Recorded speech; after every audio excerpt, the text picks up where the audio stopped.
દોસ્તો, મારી ગુજ્જુની મોજ ચેનલમાં આપનું સ્વાગત છે। આજના વિડીયોમાં આપણે વાત કરવા જઈ રહ્યા છીએ કે ઠાકોર ફેમિલીના ઘરે આજે આ પૂનમ ભાભીએ જર્મન જારવાની રસમ કરી। આ કેવી રસમ હોય? આજે તો બધાની કરેલી નેગેટિવ કોમેન્ટોના બધા લોકોએ જવાબ આપ્યા। એવી શું નેગેટિવ કોમેન્ટો કરી હતી? શું સાવ આવી નેગેટિવ કોમેન્ટો કરાય ખરી? અને એના આ પરિવારના લોકોએ કેવા જવાબ આપ્યા? દોસ્તો, બધા લોકો એવા નથી, પરંતુ અમુક લોકોએ તો કેવી કોમેન્ટો કરી હતી એ બધી જ માહિતી મળશે તમને આપણા આ વિડીયોમાં। મારી ચેનલ પર નવા હોય તો ચેનલને ફટાફટ લાઈક શેર અને સબસ્ક્રાઇબ કરી દો। Full video in life of Thakor channel દોસ્તો, ફૂલ વિડીયોની લિંક ડિસ્ક્રિપ્શનમાં મૂકેલી છે, ત્યાં જઈ તમે આખો વિડીયો વોચ કરી શકો છો।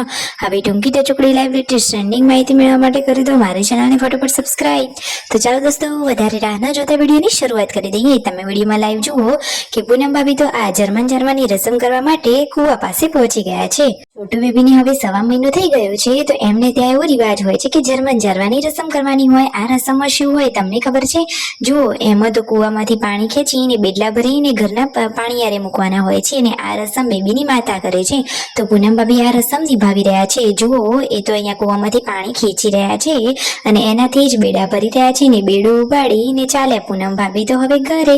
શું દોસ્તો, તમારામાં કોઈ આવી રીત રિવાજ, કોઈ પરંપરા હોય છે? હોય તો જલ્દીથી કમેન્ટ કરો। બધાને ત્યાં અલગ અલગ રીત રિવાજ અને રસમો હોય છે। તો જુઓ, ફાઇનલી ઘરે આવી ગયા છે અને સંજયભાઈ એમને બેડું ઉતરાવી રહ્યા છે। રસમ પૂરી કરીને બધા લોકો હવે જમવાની તૈયારી કરી રહ્યા હતા। જમવાનું થઈ ગયું છે રેડી। તો દોસ્તો, કેટલાક લોકોએ તો નેગેટિવ કોમેન્ટો કરી હતી। આ નેગેટિવ કોમેન્ટો કેવી હતી અને તેના શું જવાબ આપ્યા તમે વિડીયોમાં લાઈવ જુઓ, બધી જ માહિતી તમને મળી રહેશે। બધા લોકો જમવા બેઠા છે અને ત્યારે રણજીતભાઈ કહે છે કે એક બેન તો એવા છે કે જેમને બહુ જોરદાર નેગેટિવ ખરાબ કોમેન્ટો કરી હતી।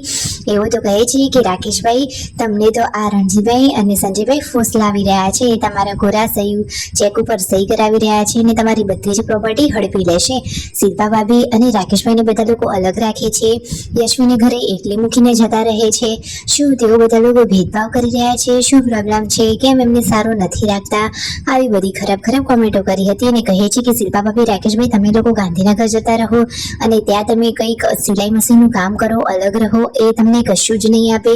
આવી બધી વાતો જે તો કરી રહ્યા હતા। બધાના ગુલ્લક તોડી દીધા, યશુનો ગુલ્લક શું કરવા તોડ્યો, એવી બધી વાત કરી હતી નેગેટિવ કોમેન્ટોની।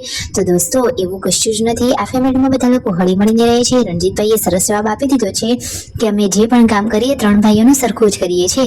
કોઈ પણ નવી વસ્તુ લાવે એમાં પણ 3 ભાઈઓનો ભાગ જ હોય છે। સુખ દુઃખ બધામાં જ ભાગીદારી, એટલે જ આ 3 ભાઈઓનો સાથ। સાચી વાત ને દોસ્તો?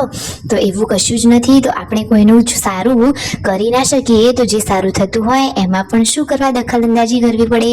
તો દોસ્તો, આ પરિવારમાં બધા લોકો હળી મળીને રહે છે, કોઈને કોઈ મતભેદ કે ભેદભાવ નથી। તો આવી મહેરબાની કરીને કોઈ ખરાબ કોમેન્ટો કરવી નહીં, બધા જ લોકો હળી મળીને રહે છે। જુઓ, પૂનમ ભાભી કહે છે કે એ બેનને જે કોમેન્ટ કરી એમના ઘરમાં એવું ચાલતું હશે એટલા માટે તેઓ એવું કહી રહ્યા છે, બાકી તો કોઈ એવું ના કહે। બધા લોકો એવા નથી, પરંતુ અમુક આવી ખોટી અને ખરાબ નેગેટિવ કોમેન્ટો કરી રહ્યા છે। અને આજે તો ઠાકોર ફેમિલીના ઘરે આવ્યું છે એક મસ્ત મજાની સરપ્રાઈઝ ગિફ્ટનું પાર્સલ। તો જુઓ, એક પાર્સલમાંથી સરસ મજાના આ ક્યુટ મસ્ત રંગબેરંગી પર્સ નીકળ્યા છે અને આ મોટા બોક્સનું અનબોક્સિંગ કર્યું તો એના અંદરથી તો મસ્ત મજાના રમકડા નીકળ્યા છે। બચ્ચા પાર્ટી માટે જોરદાર મોટી મોટી ગાડીઓ, લાઇટિંગ વાળી ગાડીઓ અને નાની નાની રમકડા વાળી મસ્ત મજાની ગાડીઓ નીકળી છે। અને આ જુઓ, વાળ સુકવવા માટેનો આ મસ્ત મજાનો રૂમાલ। તો આ બોક્સમાંથી તો ઘણી બધી મસ્ત મજાની સરપ્રાઈઝ ગિફ્ટો આવી છે। જુઓ ખરા, બચ્ચા પાર્ટી તો આ રમકડા જોઈને કેટલા ખુશ થઈ ગયા છે। મસ્ત મજાની મોટી મોટી ગાડીઓ છે, રિમોટ વાળી છે। રિમોટ કંટ્રોલ વાળી ગાડીઓ ચલાવવાની તો મજા જ અલગ હોય। અને જુઓ, રૂમાલ જોઈએ પૂનમ ભાભી કહે છે કે વાળ સુકવવાની હવે તો મજા પડી જશે। નાની નાની ગાડીઓ પણ આવી છે અને લાઇટિંગ વાળી ગાડીઓ પણ આવી છે। કાજલ બેનીવા માટે પણ પર્સ છે ને દિવ્યાંશ ભાણાભાઈ માટે પણ મસ્ત મજાની રમકડાની ગાડી મોકલી છે। તો એમનો ખૂબ ખૂબ આભાર માન્યો ઠાકોર ફેમિલીએ।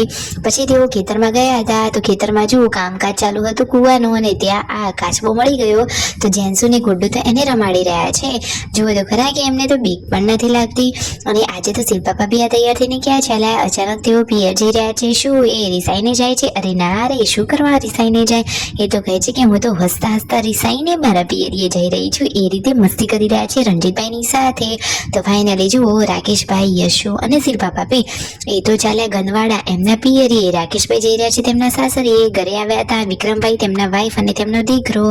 અને જુઓ, એ મસ્ત મજાની ગિફ્ટ લાવ્યા છે। કેટલી સરસ મજાની આ સોનાના કવર વાળી, એટલે કે એકદમ ગોલ્ડન લુક વાળી મસ્ત મજાની કૃષ્ણ ભગવાનની મૂર્તિ છે અને મસ્ત મજાના કપડા લાવ્યા હતા। તો તેમનો ખૂબ ખૂબ આભાર। Subscribe my channel.